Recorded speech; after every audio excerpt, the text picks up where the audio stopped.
Un roi, chapitre 9.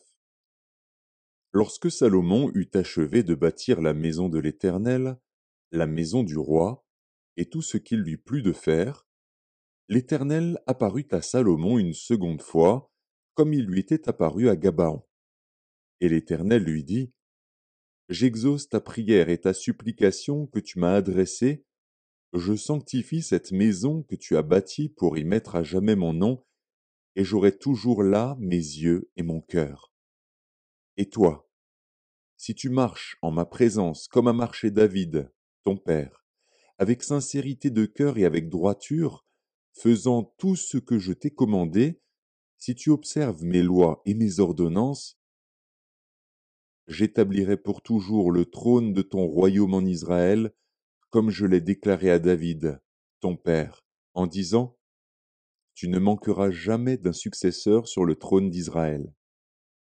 Mais si vous vous détournez de moi, vous et vos fils, si vous n'observez pas mes commandements, mes lois que je vous ai prescrites, et si vous allez servir d'autres dieux et vous prosterner devant eux, j'exterminerai Israël du pays que je lui ai donné, je rejetterai loin de moi la maison que j'ai consacrée à mon nom, et Israël sera un sujet de sarcasme et de raillerie parmi tous les peuples.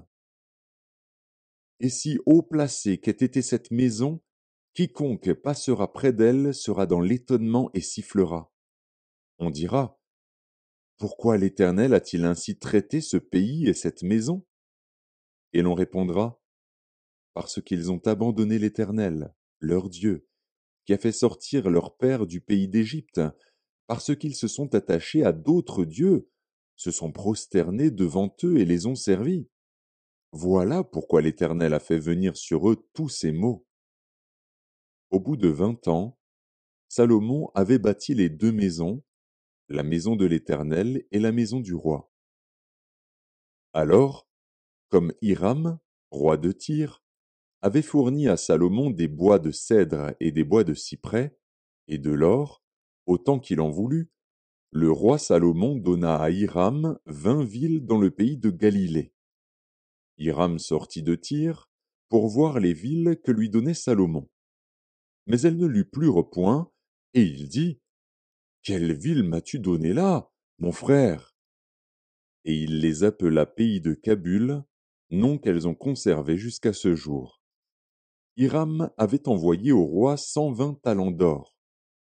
Voici ce qui concerne les hommes de corvée que leva le roi Salomon pour bâtir la maison de l'Éternel et sa propre maison, Mio et le mur de Jérusalem, Hatzor, Megiddo et Gézer. Pharaon, roi d'Égypte, était venu s'emparer de Gézer, l'avait incendié et avait tué les Cananéens qui habitaient dans la ville. Puis il l'avait donnée pour dot à sa fille, femme de Salomon. Et Salomon bâtit Gézer, Beth-Horon la basse, Baalat et Tadmor, au désert dans le pays, toutes les villes servant de magasins et lui appartenant, les villes pour les chars, les villes pour la cavalerie, et tout ce qu'il plut à Salomon de bâtir à Jérusalem, au Liban, et dans tout le pays dont il était le souverain. Tout le peuple qui était resté des Amoréens, des Hétiens, des Phéréziens, des Héviens et des Jébusiens, ne faisant point partie des enfants d'Israël, leurs descendants qui étaient restés après eux dans le pays et que les enfants d'Israël n'avaient pu dévouer par interdit, Salomon les leva comme esclaves de corvée, ce qu'ils ont été jusqu'à ce jour.